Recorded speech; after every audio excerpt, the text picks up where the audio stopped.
Pemirsa, Badan Nasional Penanggulangan Bencana atau BNPB mengerahkan 2 helikopter waterbombing untuk mempercepat penanganan kebakaran di tempat pemrosesan akhir atau TPA Jatiwaringin, Kabupaten Tangerang, Banten. Sementara itu, pemerintah Kabupaten Tangerang langsung meningkatkan status kebakaran TPA Jatiwaringin ke level darurat karena titik kebakaran sudah mencapai 15 hektar. Memasuki hari kedua kebakaran yang melanda TPA Jatiwaringin, Kabupaten Tangerang, Banten, api masih terus melebar hingga ke sejumlah titik hingga mencapai sekitar 15 hektar. Medan yang berat, tumpukan sampah yang tinggi serta tiupan angin yang cukup kencang membuat proses pemadaman dari darat cukup sulit dilakukan.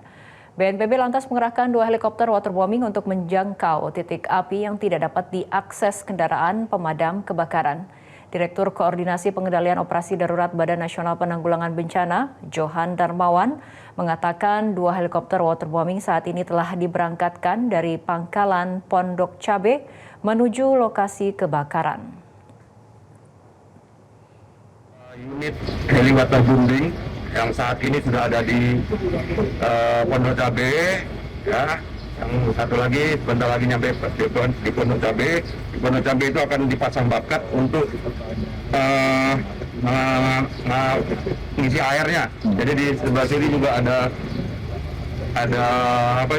danau, jadi bisa cepat. Ya, mudah-mudahan ini dalam waktu dekat bisa bergeser ke lokasi untuk penindakan. Alhamdulillah juga rekan-rekan dari pemerintah daerah tadi malam pun juga kami sudah naik ke atas sana. Memang untuk menyampai ke titik api itu tidak memungkinkan karena kondisi yang labil juga, tumpukan sampah itu membahayakan daripada personil. Sementara itu, Bupati Tangerang Masyar Rasid menyatakan pemerintah Kabupaten Tangerang terus melakukan langkah-langkah mitigasi untuk melindungi masyarakat dari dampak asap kebakaran. Warga yang berada di sekitar lokasi terdampak telah dipindahkan ke tempat yang lebih aman. Sedangkan PMI dan Dinas Kesehatan membagikan masker kepada warga serta pengendara yang melintasi kawasan TPA guna mengurangi resiko gangguan pernafasan. Status kebakaran juga telah ditingkatkan menjadi tanggap darurat.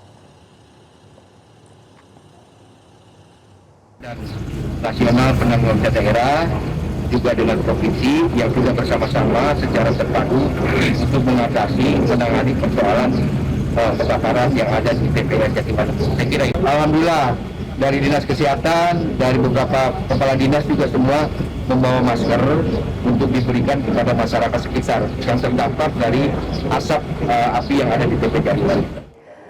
Kebakaran di TPA Jatiwaringin Tangerang kian meluas dan memasuki fase mengkhawatirkan. Hingga Rabu 1 Juli, 15 hektar gunungan sampah hangus terbakar dan kepulan asap pekatnya mulai mengancam kesehatan masyarakat sekitar.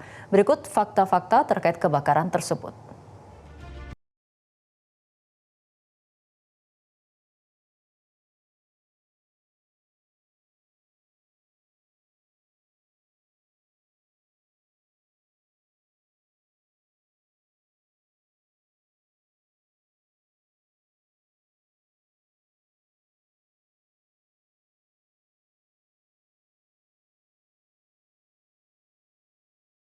Pemirsa, sebanyak 60 warga sudah dalam penanganan medis akibat terpapar asap tebal dari kebakaran TPA Jatiwaringin. Puluhan warga tersebut mengaku mengalami batuk dan sesak nafas. Aksi bagi-bagi masker dilakukan oleh relawan PMI kepada warga di permukiman penduduk yang terletak tidak jauh dari TPA Jatiwaringin, Kecamatan Mau, Kabupaten Tangerang, Banten. Aksi ini dilakukan karena warga di sekitar mulai mengeluh sakit karena terpapar asap kebakaran. Dr. Vina, tim medis dari Dinas Kesehatan Tangerang mengatakan sebanyak 60 warga sudah dalam penanganan medis. Sebagian besar yang dikeluhkan batuk dan sesak nafas karena terdampak kepulan asap dari TPA. Pemerintah setempat menyiapkan kantor desa dan rumah RT untuk pengungsian bila kondisi udara semakin pekat karena asap. Namun sebagian warga yang sudah diungsikan memilih pulang ke rumah. Dari pagi sudah kurang lebih 40-50-an. Karena warga kan tadi ada yang diungsikan juga. Nah, cuman ada beberapa yang sudah kembali ke sini karena ngikutin dari arah angin juga untuk asapnya arahnya kemana gitu. Keluhan itu banyak. Kalau untuk keluhan sih kebanyakan memang karena asapnya yang ke arah sini ya, lebih banyak batuk, sesak gitu. Jadi juga pusing karena mungkin oksigennya jadi berkurang ya. Pusing, terus ini dada sesak juga, ini dahak di sini nih, kadang langsung tuh mau tidur dia nggak bisa tidur, ngap. Nah, saya nutupin aja pakai begini aja, saya ditutupin hidungnya, nggak bisa tidur sih kalau itu. Itu dari kapan? Dari kemarin sih, mulai semalam juga. Kalau asapnya udah mulai kesini gitu, udah nggak bisa tidur udah. Mana di dalam tuh sesak gitu, sumpek gitu, udah banyak debu, asap gitu. Jelajahi cara baru mendapatkan informasi. Download Metro TV Extend sekarang.